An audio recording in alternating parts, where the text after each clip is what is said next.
इधर जापान से बाबा बागेश्वर का एक संदेश सामने आया है। हिंदू राष्ट्र को लेकर बाबा ने बड़ा बयान दिया है।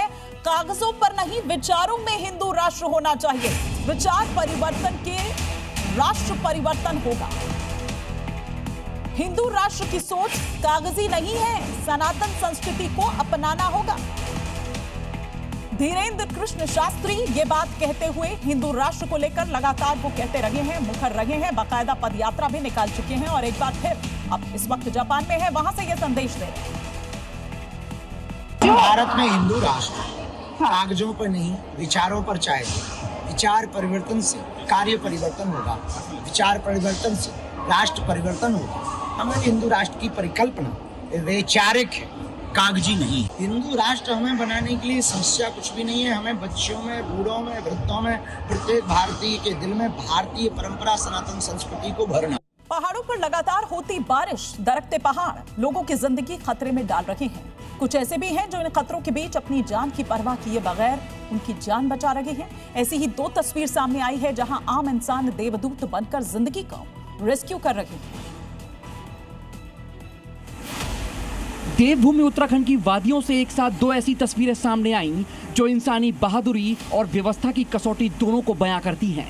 एक तरफ जहां जांबाज देवदूतों ने अपनी जान की परवाह किए बिना किसी की जिंदगी बचाई, तो वहीं दूसरी तरफ कुछ लोग अपनों की जान बचाने के लिए खुद ही अपनी जिंदगी दांव पर लगाने से पीछे नहीं हटे। सबसे पहली तस्वीर उत्तरकाशी के खरादी झूला पुल के पास की है, जहां यमुना नदी के तेज बहाव में नहाते समय एक श्रमिक का पैर फिसल गया और वो बीच धारा में फंस गया।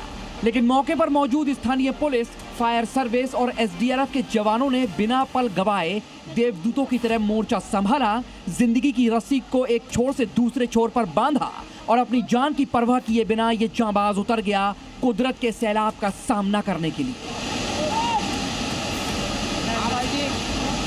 क्योंकि जिद सिर्फ और सिर्फ उस पत्थर पर बैठे शख्स की जिंदगी बचाने की थी। इन तस्वीरों में सेवा है, समर्पण है और संकल्प है, जिन्हें एक साथ देखा जा सकता है। देखिए कैसे ये जांबाज तेजी से रस्सी की सहारे उस शख्स तक पहुंचता है जिसकी जान और सांसें उस कुदरत के सैलाब के बीच फंसी हैं। तभी इस खतरनाक रेस्क्यू को अंजाम देते वक्त एक पल ऐसा आता है कि जब जान बचाने वाले की जान ही खतरे में पड़ जाती है। लेकिन जज्बा और हौसले का पहाड़ इतना मजबूत था कि पानी की डराने वाली आवाज और ये सैलाब उसे हिला तक नहीं सकी।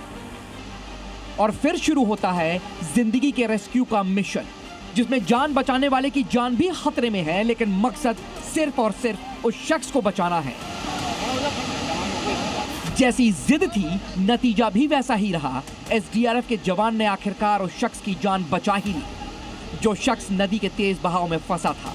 उसका नाम सुजीत यादव है, बिहार का रहने वाला है और यहाँ मजदूरी करता है।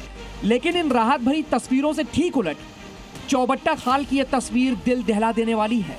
इलाज जैसी बुनियादी जरूरत के लिए इन ग्रामीणों के पास आज भी केवल अपनों के कंधे और चारपाई का ही सहारा बचा है।